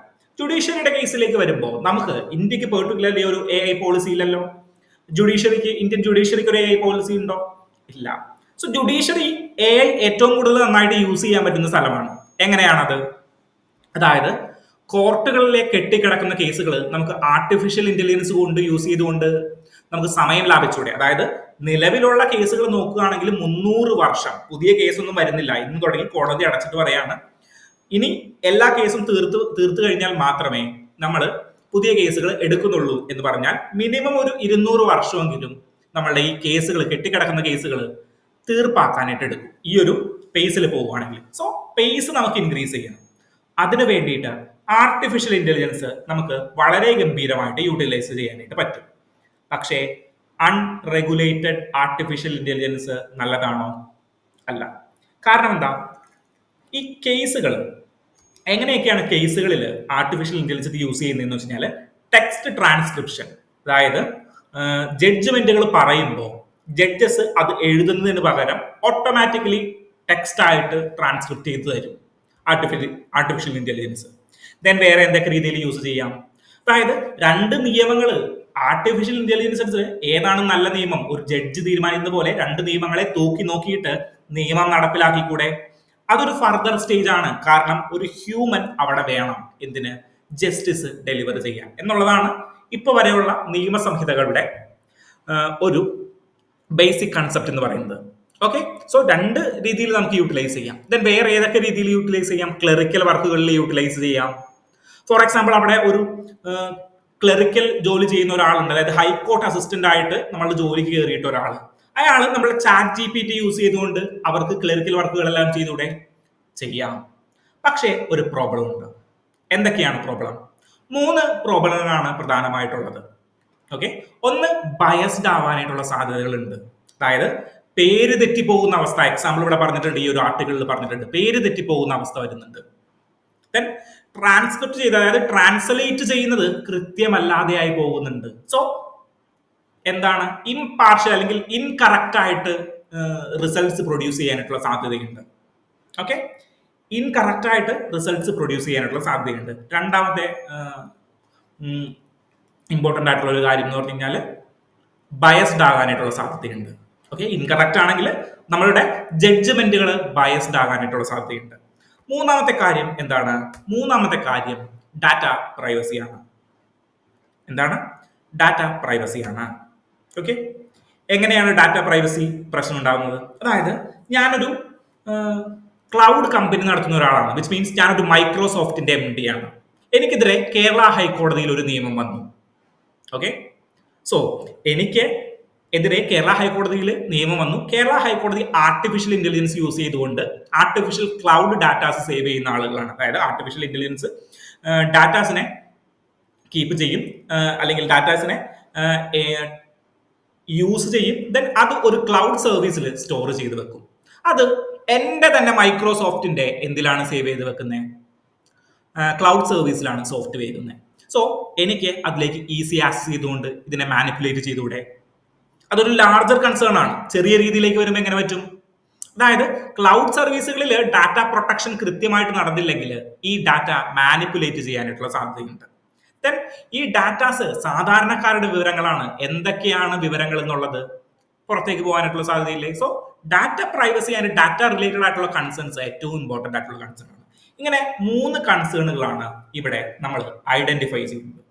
ഓക്കെ, സോ കേരള ഹൈക്കോടതിയാണ് ഇന്ത്യയിൽ ആദ്യമായിട്ട് ഇങ്ങനെ ഒരു പോളിസി ബിൽഡ് ചെയ്യുന്നതിന് വേണ്ടിയിട്ട് ഡിസ്ട്രിക്ട് മജിസ്ട്രേറ്റുകൾക്ക് വേണ്ടിയിട്ടും സെഷൻസ് കോടതികൾക്ക് വേണ്ടിയിട്ടും എല്ലാം ഒരു പോളിസി ബിൽഡ് ചെയ്തത്. എന്തൊക്കെയാണ്? ട്രെയിനിങ് റിക്വയർമെന്റുകൾ ചെയ്യണം, മെക്കാനിസംസ് എൻഫോഴ്സ് ചെയ്യണം, ഫൗണ്ടേഷണൽ വാല്യൂസ്, അതായത് ഇത് യൂസ് ചെയ്യുന്നവരെയും നമ്മൾ നോളജ്ഫുൾ ആക്കണം, ദെൻ അവരുടെ എത്തിക്കൽ ക്യാപ്പബിലിറ്റി കൂടി നമ്മൾ നോക്കേണ്ടതുണ്ട്. ഓക്കെ, സോ ഇവിടെ കോടതി പറയുന്ന ഒരു കാര്യം എന്താണെന്ന് വെച്ചാൽ അൺറിലേറ്റഡ് ആയിട്ട് അല്ലെങ്കിൽ വേറെ ഒരു സാധനം, ഫോർ എക്സാമ്പിൾ ഒരു ക്ലറിക്ക് ഇരുന്നിട്ട് ചാറ്റ് GPT യൂസ് ചെയ്യുന്നത് വേണ്ട, നമ്മളുടെ കോടതികളിൽ വേണ്ട. ഓതറൈസ്ഡ് ആയിട്ടുള്ള സാധനങ്ങൾ മാത്രം, വിച്ച് മീൻസ് ഒരു പ്രൈവറ്റ് ലാപ്ടോപ്പ് അവിടെ യൂസ് ചെയ്യുന്നുണ്ടെങ്കിൽ പോലും അത് ഏറ്റവും സേഫസ്റ്റിലായിരിക്കണം യൂസ് ചെയ്യേണ്ടത് എന്നുള്ളതൊക്കെയാണ് ഈ ഒരു എന്തിൽ പറയുന്നത്, ഈ ഒരു പോളിസിയിൽ പറയുന്നത്. ഓക്കെ, അപ്പോ നമ്മൾ ഇന്ത്യയുടെ പെർസ്പെക്റ്റീവിൽ നോക്കുമ്പോൾ ഇന്ത്യൻ ബാർ അസോസിയേഷൻ ഇങ്ങനെ ഒരു ജുഡീഷ്യൽ AI പോളിസി ഒന്നും മുന്നോട്ട് വെച്ചിട്ടില്ല. സോ അതിന്റെ ഒരു ലഭ്യത കുറവ് നമ്മളുടെ ഇവിടെയുണ്ട്. എന്താണ്? ഇന്ത്യൻ ബാർ അസോസിയേഷനോ അല്ലെങ്കിൽ ഇന്ത്യൻ ഗവൺമെന്റോ ആസച്ച് ഇങ്ങനെ ഒരു നിയമം മുന്നോട്ട് വെച്ചിട്ടില്ല. സോ വേൾഡിലേക്ക് ഞാനൊന്ന് നോക്കിയപ്പോൾ യുണൈറ്റഡ് സ്റ്റേറ്റ്സിന്റെ അമേരിക്കൻ ബാർ അസോസിയേഷൻ 2024 ഇങ്ങനെ ഒരു പോളിസി മുന്നോട്ട് വെച്ചിട്ടുണ്ട്. Okay, generative AI must respect duties of competence and confidentiality. അതായത് കോമ്പീറ്റൻസ് ഉണ്ടായിരിക്കണം, കോൺഫിഡൻഷ്യാലിറ്റി ഉണ്ടായിരിക്കണം. കാരണം നിയമം അല്ലെങ്കിൽ നീതി നടപ്പാക്കുന്നത് എങ്ങനെയാണ്? ജഡ്ജിമാരിലൂടെയാണ്. അവര് ബയസ്ഡ് ആയി കഴിഞ്ഞു കഴിഞ്ഞാൽ, വിച്ച് മീൻസ് അവിടെ ഉപയോഗിക്കുന്ന AIs ബയസ് ആയി കഴിഞ്ഞു കഴിഞ്ഞാൽ കോമ്പീറ്റൻസി കുറഞ്ഞില്ലേ? ദെൻ കോൺഫിഡൻഷ്യാലിറ്റി, ഡാറ്റ പ്രൊട്ടക്ഷൻ ബന്ധപ്പെട്ടതാണ്. ദെൻ യു കെയിലും സമാനമായിട്ടുള്ള ഒരു നിയമമുണ്ട് അല്ലെങ്കിൽ ഒരു പോളിസി ഉണ്ട്. ഓക്കെ, യു കെയിലും സമാനമായിട്ടുള്ള ഒരു പോളിസി ഉണ്ട്. ദെൻ സിംഗപ്പൂരിനും ഒരു ഗൈഡ് ഉണ്ട്, സുപ്രീം കോടതിയുടെ ഒരു ഗൈഡ് 2024 സോ അവിടെയൊക്കെ AI യൂസ് ചെയ്യുന്നത് innovation, impact, integrity, 3 I's base ചെയ്തുകൊണ്ടാണ്. സോ ഇങ്ങനെയാണ് ഗ്ലോബലിൽ ഇതിനെ എക്സ്പ്ലെയിൻ ചെയ്തിരിക്കുന്നത്. സോ അത്ര വലിയ ഇമ്പോർട്ടന്റ് ആയിട്ടുള്ള ഒരു ആർട്ടിക്കിൾ അല്ല, പകരം എന്താണ്, നമുക്കൊന്ന് മനസ്സിലാക്കിയിരിക്കേണ്ട ആർട്ടിക്കിളാണ്. സോ നമ്മൾ ആദ്യം എന്ത് ചെയ്തു? ഈ ആർട്ടിക്കിൾ വന്നപ്പോൾ കറന്റ് ഉള്ള വേൾഡിലെ പോളിസീസ്, കാരണം ഇത് എമേർജിംഗ് ആയിട്ട് വന്നുകൊണ്ടിരിക്കുകയാണ്. കാരണം എല്ലാവർക്കും ഒരു പെർട്ടിക്കുലർ ലോ ഒന്നുമില്ല. അപ്പോൾ നമുക്ക് അത് ഉണ്ടാക്കേണ്ടതിന്റെ ആവശ്യകതയെ കുറിച്ചിട്ട് നമ്മളൊന്ന് നോക്കി, ലോകത്തെ നിയമങ്ങളെ നമ്മളൊന്ന് മനസ്സിലാക്കി. രണ്ടാമത് നമ്മൾ ഈ പോളിസിയെ, കേരള ഹൈക്കോടതി ഇൻട്രൊഡ്യൂസ് ചെയ്ത പോളിസിയെ നമ്മളൊന്ന് അനലൈസ് ചെയ്തു. 3 കാര്യങ്ങളിലാണ് മെയിൻലി ഫോക്കസ് ചെയ്തത്. ഒന്ന്, ഇൻകറക്റ്റ് ആയിട്ടുള്ള കാര്യങ്ങൾ പ്രൊഡ്യൂസ് ചെയ്യുന്നു. രണ്ടാമത്തെ കാര്യം എന്താണ്? ബയസ്ഡ് ആയിട്ട്. മൂന്നാമത്തെ കാര്യം ഡാറ്റ പ്രൈവസി അല്ലെങ്കിൽ ഡാറ്റ പ്രൊട്ടക്ഷൻ. ഓക്കെ, ഈ 3 കാര്യങ്ങൾ അഡ്രസ്സ് ചെയ്യാനായിട്ട് വിവിധ തരം കാര്യങ്ങൾ, സജഷൻസ് അവർ പറഞ്ഞിട്ടുണ്ട്. ട്രെയിനിങ്ങുകൾ കൊടുക്കുക, ഡാറ്റ പ്രൊട്ടക്ട് ചെയ്യുക, അൺഓതറൈസ്ഡ് ആയിട്ടുള്ള കാര്യങ്ങൾ യൂസ് ചെയ്യാതിരിക്കുക, ഇങ്ങനെയാണ് ഇവർ പറഞ്ഞിട്ടുണ്ടായിരുന്നത്. ഓക്കെ, സോ അതവിടെ കഴിഞ്ഞു. പിന്നെ ഞാൻ എന്ത് ചെയ്തു? ഞാൻ നമ്മളുടെ ഈ ന്യൂസ് അനാലിസിസിന്റെ പുറത്തേക്കൊന്ന് പോയി വേൾഡ് എക്സാമ്പിളുകൾ എനിക്ക് വേണം ഒരു കോർട്ടിൽ എങ്ങനെയാണ് യൂസ് ചെയ്യുന്നതെന്ന് അറിയാനായിട്ട്. സോ ഞാൻ പോയപ്പോ അമേരിക്കൻ ബാർ അസോസിയേഷൻ, ഇപ്പൊ ഞാൻ ഇന്ത്യൻ ബാർ അസോസിയേഷനിലേക്ക് ഒന്ന് നോക്കി. ഇന്ത്യൻ ബാർ അസോസിയേഷനിൽ എവിടെയും എന്ത് പറഞ്ഞിട്ടില്ല? ആർട്ടിഫിഷ്യൽ ഇന്റലിജൻസ് റിലേറ്റഡ് ആയിട്ടൊരു പോളിസി പറഞ്ഞിട്ടില്ല. പക്ഷേ അമേരിക്കൻ ബാർ അസോസിയേഷൻ പറഞ്ഞിട്ടുണ്ട്. ദെൻ യു കെ പറഞ്ഞിട്ടുണ്ട്. യു കെ എന്താ പറഞ്ഞേ? 3 I's, integrity, innovation and impact. Then Singapore. So നമ്മൾ ഒരു മെയിൻസ് ആൻസർ റൈറ്റിംഗ് എഴുതുമ്പോൾ ഈ 3 കാര്യങ്ങൾ വേണമെങ്കിൽ നമുക്ക് കോട്ട് ചെയ്യാം. സോ നമ്മുടെ ആൻസർ ബെറ്റർലി ഫ്രെയിംഡ് ആയിരിക്കും. ഓക്കെ, ദെൻ ഇത്രയേ ഉള്ളൂ ഇതിൽ പറയാനായിട്ട്. സോ ഞാൻ ജസ്റ്റ് ഇതൊന്നും ആർട്ടിക്കിൾ 39A ഒക്കെ ആഡ് ചെയ്തിട്ടുണ്ട്. ആർട്ടിക്കിൾ 39A എന്ന് പറഞ്ഞു കഴിഞ്ഞാൽ എന്താണ്? ബെറ്റർ സർവീസ് ഡെലിവറി അല്ലെങ്കിൽ ആക്സസ് ടു ജസ്റ്റിസ് കൂടുതലാക്കുക. 39A എന്ന് പറയുമ്പോൾ നിങ്ങൾ എന്ത് കണ്ടു? പുതുതായിട്ട് എപ്പോഴോ ആഡ് ചെയ്തതാണ്. സോ എന്തിനു വേണ്ടിയിട്ടാണ്? ജസ്റ്റിസ്, നീതിക്ക് വേണ്ടി, നീതിക്ക് എല്ലാവർക്കും ആക്സസ് കിട്ടണം എന്ന് പറഞ്ഞിട്ടുള്ള ഡയറക്റ്റീവ് പ്രിൻസിപ്പിൾസ് ഓഫ് സ്റ്റേറ്റ് പോളിസിയാണ് ആർട്ടിക്കിൾ 39A എന്ന് പറയുന്നത്. ഓക്കെ, സോ ഈ ജസ്റ്റിസ്, നീതിക്ക് വേണ്ടിയിട്ട് നമുക്ക് ആർട്ടിഫിഷ്യൽ ഇന്റലിജൻസിനെ യൂസ് ചെയ്യാം, ഒരു പ്രശ്നവുമില്ല. പക്ഷേ അതെന്തായിരിക്കണം? അൺറെഗുലേറ്റഡ് ആവാനായിട്ട് പാടില്ല.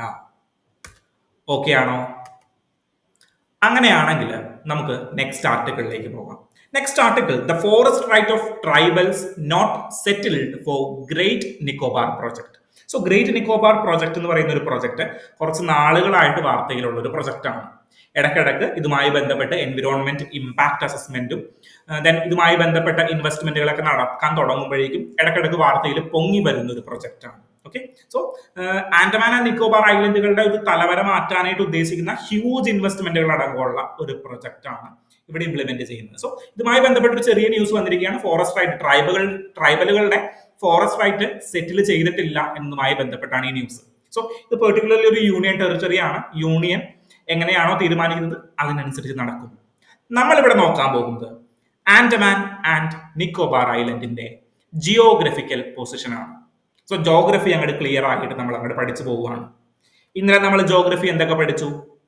ഇന്നലെ നമ്മൾ ബാൾട്ടിക് സീയുമായി ബന്ധപ്പെട്ട ജോഗ്രഫി പഠിച്ചു, ഓർക്കുന്നുണ്ടോ? ബാൾട്ടിക് സീയുമായി ബന്ധപ്പെട്ട ജോഗ്രഫി പഠിച്ചു. പിന്നെ വേറെ ഏതോ ഒരു ജോഗ്രഫി കൂടി നമ്മൾ ഇന്നലെ നോക്കിയിട്ടുണ്ടായിരുന്നു. ഓക്കെ, സോ ഈ ഒരു ക്വസ്റ്റ്യൻ 2014 ചോദിച്ച UPSC പ്രിലിമിനറി ക്വസ്റ്റ്യനുള്ള ഈ ഒരു ചോദ്യം നിങ്ങൾക്ക് ആൻസർ ചെയ്യാൻ പറ്റുന്നുണ്ടോ? Which one of the following pairs of islands is separated from each other by the 10-degree channel? 10 degree ചാനലുമായിട്ട് സെപ്പറേറ്റ് ചെയ്തിരിക്കുന്നത് ഏതൊക്കെ ഐലൻഡുകളാണ്? മനസ്സിലായോ? ചോദ്യത്തിന്റെ ഒരു ഗതി മനസ്സിലായോ നിങ്ങൾക്ക്? ആൻസർ ചെയ്യണ്ട. ചിലർക്ക് അറിയാമായിരിക്കും, കുറെ പേർക്ക് അറിയാമായിരിക്കും, കുറച്ച് പേർക്ക് അറിയാൻ പാടുണ്ടാവില്ല. ഓക്കെ, അപ്പൊ നമുക്ക് ഈ ഒരു ആൻസർ കണ്ടെത്തുന്ന രീതിയിൽ എന്തിനെ പഠിക്കണം? ആൻഡമാൻ നിക്കോബാറിനെയും ലക്ഷദ്വീപിനെയും ഒന്ന് പഠിക്കണം. ലക്ഷദ്വീപിനെ ഡീറ്റെയിൽ ആയിട്ട് നമ്മൾ പഠിക്കുന്നില്ല, മറ്റൊരു അവസരത്തിൽ നമുക്ക് പഠിക്കാം. ഓക്കെ, സോ ഇന്ത്യയുടെ മാപ്പ്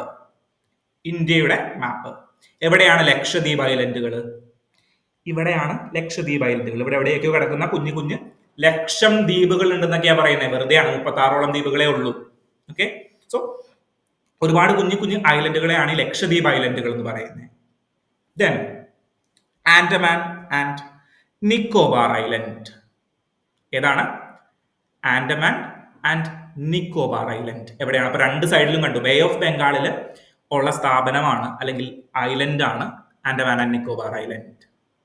ഓക്കെ, സോ ആൻഡമാൻ ആർക്കിപ്പലോഗയുടെ ഒരു ഭാഗമാണ്. അതായത് ഇവിടെ നമ്മളുടെ ഇന്ത്യയിലുള്ള, നിങ്ങൾ അക്ഷരമുറ്റം ക്യൂസിന് പോയപ്പോൾ നിങ്ങൾ പഠിച്ചിട്ടില്ല, ഇന്ത്യയിൽ ആകെ ഉള്ള ആക്റ്റീവ് വോൾക്കാനോ എവിടെയാണ്? ആൻഡമാൻ ഐലൻഡിലാണ്. നിങ്ങൾ അക്ഷരമുറ്റം ക്യൂസിന് പോയപ്പോൾ പഠിച്ചിട്ടുണ്ട്.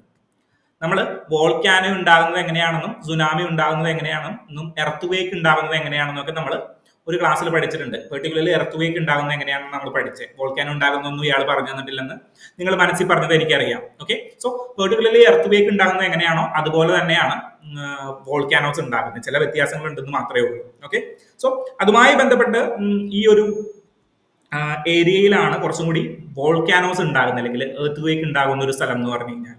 ഓക്കെ, സോ അതിന്റെ ഒരു എക്സ്റ്റൻഷൻ ആണ് നമ്മളുടെ ഈ ആൻഡമാൻ ആൻഡ് നിക്കോബാർ ഐലൻഡ് എന്ന് പറയുന്നത്. ഓക്കെ, സോ ഇത് നമ്മളുടെ മ്യാൻമറിന്റെ ഒക്കെ ഒരു എക്സ്റ്റൻഷൻ ആയിട്ട് നമുക്ക് കാണാനായിട്ട് സാധിക്കുന്ന ഒരു സാധനമാണ്. ഓക്കെ, സോ നമ്മൾ ആദ്യം ഇന്ത്യനെ കണ്ടു. ഇന്ത്യയുടെ എവിടെയാണ്? ഈസ്റ്റേൺ സൈഡിൽ ആൻഡമാൻ നിക്കോബാറും വെസ്റ്റേൺ സൈഡിൽ അറേബ്യൻ സീ. ദെൻ ഇവിടെ ഒരു കൺട്രി ഉണ്ട്.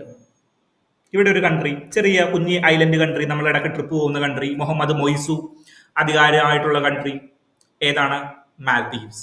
ഓക്കെ, സോ ഇവിടെ ആരാണ്? ഇവിടെ ശ്രീലങ്ക. സോ വെള്ളത്തിലുള്ള കൺട്രീസിന്റെ ഐഡിയ മനസ്സിലായല്ലോ. ദെൻ ഇനി നിങ്ങൾ മനസ്സിലാക്കേണ്ടത് ഡിഗ്രി ചാനൽസിനെ കുറിച്ചിട്ടാണ്, ഡിഗ്രീസിനെ കുറിച്ചിട്ടാണ്. അതായത് 0 ഡിഗ്രി എന്ന് പറയുന്നത് എന്താണ്? ഇക്വേറ്റർ ആണ്.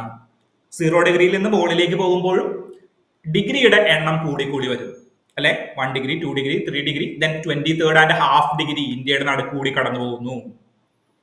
ഓക്കെ, ഇന്ത്യയുടെ നടുക്കൂടി 23.5 ഡിഗ്രി ട്രോപ്പിക് ഓഫ് ക്യാൻസർ കടന്നു പോകുന്നുണ്ട്, അറിയാലോ. സോ ഈ ഡിഗ്രിയാണ് ഇവിടെയും വന്നിരിക്കുന്നത്, മനസ്സിലായല്ലോ. സോ മുകളിലേക്ക് വരുമ്പോഴേക്കും ഡിഗ്രിയുടെ എണ്ണം കൂടി കൂടി പോകുന്നു, മനസ്സിലാക്കുക. ദെൻ ഇവിടെ ആരുണ്ട്? ഞാൻ എന്തിനു ഇതൊക്കെ പറയുന്നതെന്നായിരിക്കും നിങ്ങൾ ചിന്തിക്കുന്നത്. വെയിറ്റ്, ഇവിടെ ആരുണ്ട്? മാൽദീവ്സ് ഉണ്ടല്ലോ. മാൽദീവ്സിനും ലക്ഷദ്വീപിനും ഇടയിൽ 1 ഡിഗ്രി ചാനൽ കടന്നു പോകുന്നുണ്ട്. എന്ത് കടന്നു പോകുന്നുണ്ട്? മാൽദീവ്സിനും ലക്ഷദ്വീപിനും, പെർട്ടിക്കുലർലി പറഞ്ഞു കഴിഞ്ഞാൽ മാൽദീവ്സിനും മാൽദീവ്സ്, ഇതാണ് ലക്ഷദ്വീപിന്റെ ഒരു ഐലൻഡ്. ഈ മാൽദീവ്സിനും ഇവിടെ താഴെ ആ, ഇവിടെ താഴെ ഇവിടെയാണ് മാൽദീവ്സ് കിടക്കുന്നത്. ഈ ഒരു പെർട്ടിക്കുലർ ഏരിയയിലാണ് മാൽദീവ്സ് കിടക്കുന്നത്. മാൽദീവ്സിനും ലക്ഷദ്വീപിനെയും കണക്ട് ചെയ്യുന്ന, അല്ലെങ്കിൽ ലക്ഷദ്വീപിനും ഇടയിൽ കൂടി കടന്നു പോകുന്ന ഒരു ഡിഗ്രി ഉണ്ട്. It is 8 degree channel. ഏത് ഡിഗ്രി ചാനലാണ്? 8 degree channel, which means equator ആണ്, അല്ലെങ്കിൽ ഇക്വേറ്റർ അല്ല, നമ്മുടെ ലാറ്റിറ്റ്യൂഡ് ആണ് 8 ഡിഗ്രി. ലാറ്റിറ്റ്യൂഡ് ഏകദേശം കടന്നു പോകുന്നതിന് ഇതിനിടയിൽ കൂടിയാണ്. ദെൻ സോ പെർട്ടിക്കുലർലി പറഞ്ഞു കഴിഞ്ഞാൽ മാൽദീവ്സിനും ലക്ഷദ്വീപിനും, ലക്ഷദ്വീപിന്റെ ഏറ്റവും അടിയിൽ കിടക്കുന്ന ഒരു ഐലൻഡ് ഉണ്ട്. ഏതാണ്? മിനിക്കോയ് ഐലൻഡ്. KS ചിത്രയുടെ ഒരു പാട്ടുണ്ട്, മിനിക്കോയ് തീരങ്ങൾ തൻ എന്തോ പറഞ്ഞിട്ടൊരു പാട്ടുണ്ടല്ലോ നമ്മളുടെ ഫഹദ് ഫാസിൽ അഭിനയിച്ച സിനിമ. സോ അടിയിൽ കിടക്കുന്ന ലക്ഷദ്വീപിന്റെ ഏറ്റവും താഴെ കിടക്കുന്ന ഐലൻഡ് ആണ് ഈ മിനിക്കോയ് തീരങ്ങൾ എന്ന് പറയും, മിനിക്കോയ് ഐലൻഡുകൾ എന്ന് പറയും. പെർട്ടിക്കുലർലി നോക്കുവാണെങ്കിൽ 8 ഡിഗ്രി ചാനൽ എന്തിനെയാണ് സെപ്പറേറ്റ് ചെയ്യുന്നത്? മിനിക്കോയിനെയും മാൽദീവ്സിനെയും സെപ്പറേറ്റ് ചെയ്യുന്ന ചാനലാണ് ഈ 8 ഡിഗ്രി ചാനൽ എന്ന് പറഞ്ഞു കഴിഞ്ഞാൽ. Okay, so 8 degree channel. Then Minicoy എന്ന് പറയുന്ന ഐലൻഡിനെയും ബാക്കിയുള്ള ലക്ഷദ്വീപ് സമൂഹങ്ങളെയും സെപ്പറേറ്റ് ചെയ്യുന്ന ചാനൽ ഏതാണ്? 9 ഡിഗ്രി ചാനൽ. ഏതാണ്? 9 ഡിഗ്രി ചാനൽ. ഓക്കെ, ദെൻ ആൻഡമാനിനെയും നിക്കോബാറിനെയും ഡിവൈഡ് ചെയ്യുന്ന ചാനലാണ് 10 ഡിഗ്രി ചാനൽ. ഓക്കെ, അപ്പൊ നിങ്ങൾക്ക് ഇവിടുന്ന് 2-3 കാര്യങ്ങൾ മനസ്സിലാക്കണം. എന്താണ്? ലക്ഷദ്വീപ് കിടക്കുന്നതിനേക്കാളും കുറച്ചുകൂടി മുകളിലായിട്ടാണ് എന്ത് കിടക്കുന്നത്? ആൻഡമാൻ കിടക്കുന്നത്. മനസ്സിലായോ? സോ 8 ഡിഗ്രി ചാനൽ മാലദ്വീപ്സിനെയും മിനിക്കോയിനെയും സെപ്പറേറ്റ് ചെയ്യുന്നു. ദെൻ മിനിക്കോയ് എന്ന് പറയുന്നത് ലക്ഷദ്വീപ് സമൂഹത്തിൽ നിന്ന് കുറച്ച് മാറിക്കിടക്കുന്ന എന്താണ്? ഐലൻഡ് ആണ്. അപ്പോൾ മിനിക്കോയിനെയും മേജർ ലക്ഷദ്വീപ് ഐലൻഡുകളെയും സെപ്പറേറ്റ് ചെയ്യുന്ന ഏതാണ്? 9 ഡിഗ്രി ചാനൽ. ഓക്കെ, ദെൻ ആൻഡമാനിലേക്ക് വരുമ്പോൾ ആൻഡമാനിനെയും നിക്കോബാർ ഐലൻഡുകളെയും തരംതിരിക്കുന്നത് 10 ഡിഗ്രി ചാനൽ. സോ മുകളിലേക്ക് വരുമ്പോഴും ഡിഗ്രി കൂടി കൂടി പോകുന്നു, അങ്ങനെ ഓർത്തിരിക്കുക. അല്ലെങ്കിൽ ഈ 10 ഡിഗ്രി ചാനൽ നമ്മൾ കാണാതെ പഠിച്ചു വെച്ച് കഴിയുമ്പോൾ എന്താണ്, നമ്മൾ ഒരുപാട് ഇൻഫോർമേഷനുകൾ നമ്മൾ ഉള്ളിലേക്ക് എടുക്കുന്നുണ്ട്, പെട്ടെന്ന് മറന്നു പോകും നമ്മൾ. സോ 10 ഡിഗ്രി ആണോ 9 ഡിഗ്രി ആണോ 11 ഡിഗ്രി ആണോ എന്നൊക്കെ നമ്മൾ പെട്ടെന്ന് പറഞ്ഞു. സോ നമ്മൾ കണക്ട് ചെയ്ത് പഠിക്കുക. 8 ഡിഗ്രി താഴെയാണ്, അതിന് മുകളിലായിരിക്കും ആൻഡമാൻ നിക്കോബാർ സ്ഥിതി ചെയ്യുന്നത്. സോ 10 ഡിഗ്രി ആവാനുള്ള ചാൻസ് ഉണ്ട്. അപ്പൊ നമ്മൾ കൃത്യമായിട്ട് നമ്മൾ അനലൈസ് ചെയ്തപ്പോൾ എന്ത് കണ്ടു? മാൽദീവ്സും മിനിക്കോയ് ഐലൻഡും തമ്മിൽ 8 ഡിഗ്രിയിൽ സെപ്പറേറ്റ് ചെയ്യുന്നുണ്ട്. ദെൻ മിനിക്കോയ് ഐലൻഡും ബാക്കിയുള്ള സെപ്പറേറ്റ് ലക്ഷദ്വീപ് ഐലൻഡുകളെയും സെപ്പറേറ്റ് ചെയ്യുന്നത് ഏതാണ്? 9 ഡിഗ്രി ചാനലാണ്. അതുകൊണ്ട് ആൻഡമാനിനെയും നിക്കോബാറിനെയും സെപ്പറേറ്റ് ചെയ്യുന്നത് 10 ഡിഗ്രി ചാനൽ ആയിരിക്കും, കാരണം അത് കുറച്ചും കൂടി മുകളിലാണ്. ഓക്കെ ആണല്ലോ? ഡിഗ്രിയുടെ കണക്ക് ഓക്കെ ആണല്ലോ? ഓക്കെ, ഇനി ഡിഗ്രി കണക്ക് ഓക്കെ ആണെങ്കിൽ നമുക്ക് ആൻഡമാൻ ആൻഡ് നിക്കോബാർ ഐലൻഡിലേക്ക് പെർട്ടിക്കുലർലി വരാം. ഏതാണ്? ആൻഡമാൻ ആൻഡ് നിക്കോബാർ ഐലൻഡിലേക്ക് പെർട്ടിക്കുലർലി വരാം. സോ ഇത് ഒരു ദ്വീപ സമൂഹങ്ങളാണ്, കുറച്ച് കുഞ്ഞു കുഞ്ഞു ഐലൻഡുകൾ ഉണ്ടാവും. അതിനെ നമ്മൾ പല രീതിയിൽ ഡിവൈഡ് ചെയ്തിട്ടുണ്ട്. മുകളിൽ കിടക്കുന്നതിനെ ആൻഡമാൻ എന്നും താഴെ കിടക്കുന്നതിനെ നിക്കോബാർ ഐലൻഡുകൾ എന്നും വിളിക്കുന്നു. ഓക്കെ, മുകളിൽ കിടക്കുന്നതിനെ ആൻഡമാൻ, താഴെയുള്ളതിനെ പേര് പോലെ തന്നെ ആൻഡമാൻ ആൻഡ് നിക്കോബാർ. മുകളിലുള്ളതിനെ ആദ്യം പറയുന്നു, നിക്കോബാറിനെ രണ്ടാമത് പറയുന്നു. ഇതിനിടയിൽ രണ്ടിനെയും ഡിവൈഡ് ചെയ്യുന്നത് 10 ഡിഗ്രി ചാനൽ. ഒരു സംശയവും ഇല്ലല്ലോ? ഒരു സംശയവും പാടില്ല. ഓക്കെ, ദെൻ ഇവിടെ മുകളിൽ ആൻഡമാനിലേക്ക് നോക്കുകയാണെങ്കിൽ north Andaman, middle Andaman, south Andaman എന്ന് സെപ്പറേറ്റ് ആയിട്ട് ഇവിടെ എഴുതിയിട്ടുണ്ട്. Okay, north Andaman, middle Andaman and south Andaman. Then ഇവിടെ ഒരു കുഞ്ഞൻ ആൻഡമാൻ കിടപ്പുണ്ട്.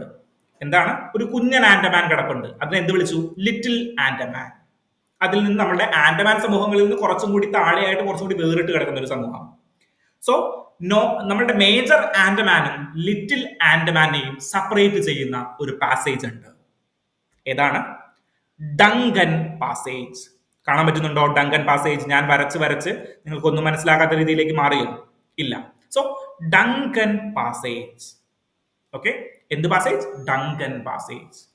ദെൻ അപ്പൊ നമ്മൾ ഒന്നുകൂടി ആൻഡമാൻ നിക്കോബാർ ഐലൻഡിനെ കാണുകയാണ്. ആൻഡമാൻ എന്ന് പറഞ്ഞ മുകളിലും താഴെയായിട്ട് നിക്കോബാർ ഐലൻഡ് 10 ഡിഗ്രി ചാനൽ കടന്നു പോവുകയാണ്. ഈ ആൻഡമാൻ ഐലൻഡിനെ 3 നമ്മൾ ഡിവൈഡ് ചെയ്തിട്ടുണ്ട്. Northern Andaman, middle Andaman, southern Andaman. പിന്നെ ഈ ആൻഡമാൻ ഐലൻഡിൽ തന്നെയാണ്, പക്ഷേ സെപ്പറേറ്റ് ആയിട്ടുള്ള ഒരു ഐലൻഡ് സമൂഹമാണ്, അല്ലെങ്കിൽ സെപ്പറേറ്റ് ആയിട്ടുള്ള ഒരു ഐലൻഡിനെയാണ്. അതിനെ നമ്മൾ എന്ത് വിളിച്ചു? ലിറ്റിൽ ആൻഡമാൻ. അതിനെയും മേജർ ആൻഡമാനെയും ഡിവൈഡ് ചെയ്യുന്നത് എന്താണ്? ഡങ്കൻ പാസേജ് ആണ്. സോ അവിടെയുള്ള ആ കടലിൽ നമ്മൾ ഒരു പേര് കൊടുത്തു, ഡങ്കൻ പാസേജ്. ഓക്കെ, ദെൻ മുകളിലേക്ക് പോവുകയാണെങ്കിൽ എന്താണ്? ഇവിടെ ആരുണ്ട്? മ്യാൻമർ സമൂഹങ്ങളില്ലേ? നമ്മളുടെ മ്യാൻമർ അവിടെ ഉണ്ട്. സോ മ്യാൻമറുമായിട്ട് നമ്മളെ സെപ്പറേറ്റ് ചെയ്യുന്ന, ഇന്ത്യയുടെ ആൻഡമാൻ ആൻഡ് നിക്കോബാർ ഐലൻഡുകളെ സെപ്പറേറ്റ് ചെയ്യുന്നത് എന്താണ്? കൊക്കോ ചാനൽ വഴിയാണ്. ഓക്കെ, സോ മാൽദീവ്സിന്റെ അവിടെ ഒരു കൊക്കോ ഐലൻഡ് ഉണ്ട്. അത് നമ്മൾ എന്തിൽ പഠിച്ചു? ഇന്ത്യ ചൈന റിലേഷനിൽ പഠിച്ചു, സ്ട്രിംഗ് ഓഫ് പേൾസ് പോളിസി. ഇത് എന്താണ്? ഇത് കൊക്കോ ചാനലാണ്. കൊക്കോ ചാനൽ മനസ്സിലായോ? സോ ആൻഡമാൻ മ്യാൻമറായിട്ട് സെപ്പറേറ്റ് ചെയ്യുന്നത് കൊക്കോ ചാനലാണ്. സോ ഇതൊക്കെ മാറ്റി മറിച്ചും ചോദിക്കാം. ഡങ്കൻ പാസേജ് ആണ് ഇവിടെ മ്യാൻമറിന്റെയും നോർത്തേൺ ആൻഡമാനെയും സെപ്പറേറ്റ് ചെയ്യുന്നതെന്ന് ചോദിച്ചു കഴിഞ്ഞാൽ കൃത്യമായിട്ട് അറിഞ്ഞില്ലെങ്കിൽ നിങ്ങൾക്ക് തെറ്റിപ്പോകും. സോ 10 ഡിഗ്രി ചാനൽ ചോദിച്ചിട്ടുണ്ടെങ്കിൽ ഇങ്ങനെ ഒരു ചോദ്യം എക്സ്പെക്ട് ചെയ്തൂടെ? ചോദിക്കാതിരിക്കാം. സോ നമ്മൾ എക്സ്പെക്ട് ചെയ്തു. ദെൻ താഴെയുള്ളത് എന്താണ്? താഴെയുള്ളത് നിക്കോബാർ ഐലൻഡ് സമൂഹങ്ങളാണ്. ഇവിടെ എനിക്ക് തോന്നുന്നു ഏകദേശം 9ഓളം നാഷണൽ പാർക്കുകൾ എവിടെയുണ്ട്? നമ്മളുടെ ആൻഡമാൻ ദ്വീപ് സമൂഹങ്ങളിലുണ്ട്. ഈ പിക്ചർ കുറച്ചും കൂടി കൃത്യമായിട്ട് കാണുന്നുണ്ട്. ഇവിടെ ഞാനതിൽ അടയാളപ്പെടുത്തിയിട്ടില്ല, അടയാളപ്പെടുത്താം. 10 ഡിഗ്രി ചാനൽ ലിറ്റിൽ ആൻഡമാനും നോർത്തേൺ ആൻഡമാൻ അല്ലെങ്കിൽ ആൻഡമാൻ സമൂഹങ്ങളിൽ സെപ്പറേറ്റ് ചെയ്യുന്നത് എന്താണ്? Duncan passage. ദെൻ നമ്മുടെ മ്യാൻമറിനെ സെപ്പറേറ്റ് ചെയ്യുന്നത് എന്താണ്? മ്യാൻമർ മുകളിലാണ്, അതിനിടയിലുള്ള കടലിടുക്കിനെ നമ്മളൊരു പേര് വിളിച്ചു, കൊക്കോ ചാനൽ. ഓക്കെ, ദെൻ വേറെ എന്താ ഞാൻ പറഞ്ഞ? ഒരു 9ഓളം നാഷണൽ പാർക്കുകൾ ഇവിടെയുണ്ട്. ഓക്കെ, സോ സാഡിൽ പീക്ക് എന്ന് പറയുന്ന ഒരു പീക്ക് ഉണ്ട്. അതാണ് ഇവിടുത്തെ ഏറ്റവും ഹൈയസ്റ്റ് ആയിട്ട് വരുന്ന peak. Okay, so saddle peak is the highest peak. Then active volcano, ഇന്ത്യയിലെ ഏക ആക്റ്റീവ് വോൾക്കാനോ നിലനിൽക്കുന്നത് എവിടെയാണ്? ആൻഡമാൻ ഐലൻഡ് സമൂഹങ്ങളിലാണ്. സോ ഡങ്കൻ പാസേജ് നമ്മൾ പഠിച്ചു, ഗ്രേറ്റ് ആൻഡമാനെ കുറിച്ച് പഠിച്ചു. 10 ഡിഗ്രി ചാനൽ, ഗ്രേറ്റ് നിക്കോബാർ ആണ് താഴെയുള്ള ഐലൻഡ്. എവിടെയാണ്? ഗ്രേറ്റ് നിക്കോബാർ ഐലൻഡുകൾ. ഓക്കെ, പോർട്ട് ബ്ലെയർ ആണ് ആൻഡമാന്റെ തലസ്ഥാനം വരുന്നത്. അത് നമ്മുടെ ആൻഡമാനിലാണ് സ്ഥിതി ചെയ്യുന്നത്, അല്ലെങ്കിൽ ആൻഡമാൻ നിക്കോബാർ ഐലൻഡുകളുടെ തലസ്ഥാനം വരുന്നത് പോർട്ട് ബ്ലെയർ ആണ്. ഓക്കെ, അത് ആൻഡമാനിലാണ് വരുന്നത്. അപ്പൊ ഈ പിക്ചർ ഒന്ന് ഓർത്തിരിക്കുക, മൈൻഡിൽ മാപ്പ് സെറ്റ് ചെയ്ത് നിങ്ങൾ വെക്കുക. ദെൻ വേറെ എന്താ ഡീറ്റെയിൽസ് അറിയേണ്ടത്? Then indigenous communities. ഷോംപെൻ എന്ന് പറയുന്ന ഒരു ഇൻഡിജീനിയസ് കമ്മ്യൂണിറ്റി ഇവിടെ താമസിക്കുന്നുണ്ട്. 2009-ലെയോ 10-ലെയോ പ്രിലിംസ് ക്വസ്റ്റ്യൻ ആണ്. Shompen, the indigenous community of Shompen is related to which of the following, അങ്ങനെ എന്തൊക്കെയാണ് ചോദിച്ചിട്ടുണ്ടായിരുന്നത്. സോ ആൻഡമാൻ ആൻഡ് നിക്കോബാർ ആണ് അതിന്റെ ഉത്തരം വരുന്നത്. ദെൻ നമുക്ക് എല്ലാവർക്കും അറിയുന്ന മറ്റേ വേട്ടക്കാരായിട്ടുള്ള ഒരിക്കലും ആരും പോകാത്തൊരു സമൂഹമുണ്ട്. എവിടെയാണ്? സെന്റിനൽസ്. അതും ഈ ആൻഡമാൻ സ്ഥലങ്ങളിലൊക്കെയാണ് കണ്ടുവരുന്നത്. ദെൻ വേറെ എന്താണ് ഇവിടെ എന്തുകൊണ്ട് ഇമ്പോർട്ടന്റ് ആകുന്നത്? നമ്മൾ 70,000 കോടി രൂപയുടെ ഇൻവെസ്റ്റ്മെന്റുകളൊക്കെ ആൻഡമാനിൽ നടത്തുന്നതിന് കാരണം ഏറ്റവും നിയറസ്റ്റ് ആയിട്ടുള്ള ഒരു പോർട്ട് ടൗൺ ആയിട്ട് നമുക്ക് ക്രിയേറ്റ് ചെയ്തെടുക്കാൻ പറ്റുന്ന ഒരു സ്ഥലമാണ്.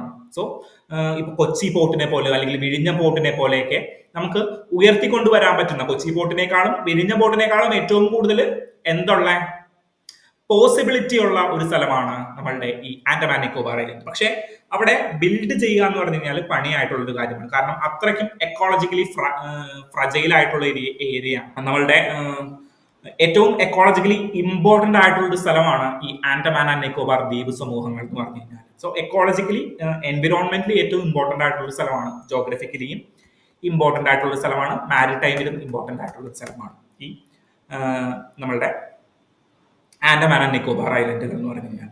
ഓക്കെ, സോ ഒരു ഡീറ്റെയിൽ ആയിട്ടുള്ള ഒരു അണ്ടർസ്റ്റാൻഡിങ് മനസ്സിലായെന്ന് വിചാരിക്കുന്നു. എങ്കിൽ നമുക്ക് ഇതിന്റെ തൊട്ടപ്പുറത്തുള്ള ഒരു ന്യൂസിലേക്ക് പോകാം. ഏതാണ്? ഇന്ത്യ ചൈന ട്രേഡ് ത്രൂ ലിപു ലേക്ക് അൺഅക്സെപ്റ്റബിൾ. ആര് പറഞ്ഞു? US പ്രസിഡന്റ് ആണോ പറഞ്ഞേ? അല്ല, കുഞ്ഞൻ രാജ്യമായിട്ടുള്ള നേപ്പാൾ പറയുന്നു. ഈ നേപ്പാളിന് എന്താടാ നമ്മളുടെ ഇന്ത്യയും ചൈനയുമായിട്ട് കച്ചവടം നടക്കുന്നതിൽ ഇവന്മാർക്ക് എന്താ പ്രശ്നം? ആ പ്രശ്നം അറിയണം എന്നുണ്ടെങ്കിൽ നമ്മൾ ഇന്ത്യയുടെയും നേപ്പാളിന്റെയും ബോർഡർ നോക്കണം. സോ ഇന്ത്യയുടെയും നേപ്പാൾ, ഇത് ഇന്ത്യ, ഇത് നേപ്പാൾ. ഓക്കെ ആണല്ലോ? സോ മാപ്പിൽ നമ്മൾ ഐഡന്റിഫൈ ചെയ്തു. ദെൻ നമ്മൾ ചൂഴ്ന്നിറങ്ങുകയാണ്. ഇന്ത്യക്കും നേപ്പാളിനും ഇടയിൽ എന്തുണ്ട്? ഒരു ബോർഡർ പ്രോബ്ലം ഉണ്ട്. ഓക്കെ, ഇന്ത്യക്കും നേപ്പാളിനും ഇടയിലും ഒരു ബോർഡർ പ്രോബ്ലം ഉണ്ട്. പെർട്ടിക്കുലർലി 3 ഏരിയാസിലാണ് നമ്മൾ ഈ ബോർഡർ പ്രോബ്ലം ഉള്ളത്. ഒന്ന് കാലാപാനി. ഏതാണ്? ചിന്നാടന്റെ കാലാപാനി അല്ല, പിന്നെ ഏത് കാലാപാനിയാണ്? നേപ്പാളും ഇന്ത്യയുടെയും അതിർത്തിയിലുള്ള കാലാപാനി. ഓക്കെ, ദെൻ ലിപു ലേക്ക്. ലിപു ലേക്കിൽ നമുക്കൊരു പാസ് ഉണ്ട്, ലിപു ലേക്ക് പാസ് എന്ന് പറയും. ഓക്കെ, ഇതെല്ലാം ഉത്തരാഖണ്ഡ് റീജിയൻ. ഇത് ഏതാണ് ഇവിടെയുള്ള സംസ്ഥാനം? ഉത്തരാഖണ്ഡ് റീജിയൻ. സോ ഇന്ത്യയും ഉത്തരാഖണ്ഡും അല്ലെങ്കിൽ ഉത്തരാഖണ്ഡും നേപ്പാളും ചേരുന്ന സ്ഥലത്ത് 3 സ്ഥലങ്ങളിൽ പെർട്ടിക്കുലർലി നമുക്ക് ബോർഡേഴ്സ് ഇഷ്യൂ ഉണ്ട്. ഏതാണ്? ഒന്ന് Kalapani, then Lipulekh, then Limpiyadhura pass. Limpiyadhura pass. 3 സ്ഥലങ്ങൾ: Kalapani, Lipulekh and Limpiyadhura pass. Okay, ഈ 3 സ്ഥലങ്ങൾ ഇവിടെ നോക്കിയേ: Kalapani, Lipulekh, Limpiyadhura region which is claimed by Nepal. Okay, so ഇതാണ് പ്രശ്നം. സോ ഇതുവഴി നമ്മൾ മാനസരോവറിലേക്ക് പോകുമ്പോഴാണെങ്കിലും അല്ലെങ്കിൽ ഇന്ത്യയും ചൈനയും ട്രേഡ് നടക്കുമ്പോൾ ലിപു ലേക്ക് ആരാണ്? ലിപു ലേക്ക് നേപ്പാൾ ക്ലെയിം ചെയ്യുന്ന സ്ഥലമാണ്. സോ ഇന്ത്യ ചൈനയുമായിട്ട് ലിപു ലേക്ക് വഴി യാത്ര നടത്തുമ്പോൾ അപ്പോ ആരിടപെടും? നമ്മളുടെ നേപ്പാൾ ഇടപെടും. എന്നിട്ട് എന്ത് പറയും? ഇത് ഞങ്ങള് ബോർഡർ ടെറിട്ടോറിയൽ, ഞങ്ങളുടെ ടെറിട്ടറിയാണ്, അതുകൊണ്ട് നിങ്ങൾ ഇതുവഴി പോകരുത് എന്ന് മാന്യമായിട്ട് പറയും. അവന്മാര് നല്ല മാന്യന്മാരാ, വേറെ പ്രശ്നങ്ങളൊന്നും ഉണ്ടാക്കാറില്ല, മാന്യമായിട്ട് പറയും. സോ പണ്ട് മുതൽ അത് എന്താന്ന് വെച്ച് കഴിഞ്ഞാല് ഇവിടെ ഒരു നദിയുണ്ട്, മഹാകാളി നദി. ഏത് നദി? കാളി നദി. പെർട്ടിക്കുലർലി മഹാകാളി നദി ഒഴുകുന്ന ഒരു സ്ഥലമാണ്. സോ ഈ മഹാകാളി എന്ന് പറയുന്നത് നമ്മളുടെ നേപ്പാളിന്റെ ഒരു ജീവരേഖയാണ്. നമുക്ക് ഗംഗാ നദി എങ്ങനെയാണോ അതുപോലെയാണ് ഈ മഹാകാളി നദി നേപ്പാളിന് വരുന്നത്. ഗംഗാളല്ല, നേപ്പാളിന് വരുന്നത്. ഓക്കെ, സോ ഈ കാളി നദിയായിരുന്നു എന്ത്? നാച്ചുറൽ ബൗണ്ടറി ബിറ്റ്വീൻ ഇന്ത്യയും നേപ്പാളും തമ്മിലുള്ള നാച്ചുറൽ ബൗണ്ടറി ഈ കാളി നദിയായിരുന്നു. സോ ട്രീറ്റി ഓഫ് സഗോളി പ്രകാരമാണ് ഇങ്ങനെ ഒരു നിയമം ഉണ്ടാക്കിയത്. ഓക്കെ, ട്രീറ്റി ഓഫ് സഗോളി പ്രകാരമാണ് നമ്മൾ എന്ത് ക്രിയേറ്റ് ചെയ്ത്? ബ്രിട്ടീഷുകാർ ഇങ്ങനെ ഒരു നിയമം ഉണ്ടാക്കിയത്. പക്ഷെ ചില സ്ഥലങ്ങളിൽ അവർ കൃത്യമായിട്ട് ഡിമാർക്കേറ്റ് ചെയ്ത് പോകില്ല. അത് കാരണം 1998 സ്വാതന്ത്ര്യമൊക്കെ കിട്ടി ഒരു 50 വർഷം ആയിട്ടില്ല, അതിനോടനുബന്ധിച്ചുള്ള ഒരു കാലഘട്ടങ്ങളിലാണ് നമ്മൾ എന്ത് ചെയ്യുന്നത്? ഈ ഒരു പ്രശ്നവുമായിട്ട് നേപ്പാൾ വന്നിട്ട് പറഞ്ഞു, ചെറിയൊരു പ്രശ്നമുണ്ട് നമ്മളുടെ ഈ ലിപു ലേക്ക്, ദെൻ കാലാപാനി, ലിംപിയധുര പാസുകളുടെ റീജിയനുകളിൽ ഞങ്ങൾക്ക് ചില ക്ലെയിമുകൾ ഉണ്ട്, അത് നിങ്ങളൊന്ന് അംഗീകരിക്കണമെന്ന് മാന്യമായിട്ട് നമ്മളോട് പറഞ്ഞു. സോ നമ്മളത് കൃത്യമായിട്ട് വിട്ടുകൊടുക്കാനൊന്നും തയ്യാറായില്ല. നമ്മളത് സംസാരിച്ച് തന്നെ തീർക്കാൻ പറ്റുന്ന ഒരു കാര്യമായതുകൊണ്ട് ഡയലോഗ് ആൻഡ് ഡിപ്ലോമസി നടക്കുന്നുണ്ട്. സോ ഇത് നമ്മളുടെ ഇന്ത്യയും നേപ്പാളിന്റെയും ബോർഡറിൽ വരുന്ന മറ്റൊരു ഇഷ്യൂ ആണ്. ഓക്കെ, സോ ഡിപ്ലോമാറ്റിക്കലി നമുക്കത് തീർക്കാനായിട്ട് പറ്റുന്ന കാര്യങ്ങളാണ്. ഓക്കെ, അല്ലാണ്ട് വലിയ പ്രശ്നങ്ങൾ ഇപ്പോൾ ഇന്ത്യയും ചൈനയും സ്റ്റാൻഡ് ഓഫ് നടത്തുന്ന പോലെ, ഗാൽവൻ ഇഷ്യൂ പോലെ, അരുണാചൽ പ്രദേശ് പോലെ, ഇന്ത്യ പാകിസ്ഥാൻ പോലെയുള്ള പ്രശ്നം അവിടെ ഇല്ല. കാരണം നേപ്പാൾ എന്ന് പറഞ്ഞു കഴിഞ്ഞാൽ ഇന്ത്യയുടെ വൺ ഓഫ് ദ ഫ്രണ്ട്സുകളിൽ ഒരാളാണ്. പക്ഷേ ഇപ്പോ നേപ്പാള് ചൈനയായിട്ട് കുറച്ചുകൂടി അടുക്കുന്നുണ്ട്. മനസ്സിലായോ? സോ ഈ പ്രശ്നങ്ങളൊക്കെ ഇവന്മാര് കൃത്യമായിട്ട് ഊന്നി പറഞ്ഞു കഴിഞ്ഞാൽ, ഇപ്പോ കാലാപാനി ആണെങ്കിലും ലിപു ലേക്ക് ആണെങ്കിലും കൃത്യമായിട്ട് ഊന്നി പറഞ്ഞു കഴിഞ്ഞാൽ നമുക്കൊന്നും ചെയ്യാനായിട്ടില്ല. Okay, so dialogue and diplomacy നമ്മൾ നടത്തുന്നുണ്ട്. സോ ഈ പേരുകളൊക്കെ ഒന്ന് ഓർത്തിരിക്കണം. ചിലപ്പോ കാലാപാനി എന്നൊക്കെ പറഞ്ഞു കഴിഞ്ഞാൽ നമ്മളുടെ മോഹൻലാലിന്റെ സിനിമയാണ് എന്നൊന്നും വിചാരിക്കരുത്. ഓക്കെ, കൃത്യമായിട്ട് നിങ്ങൾ ഐഡന്റിഫൈ ചെയ്തിരിക്കണം.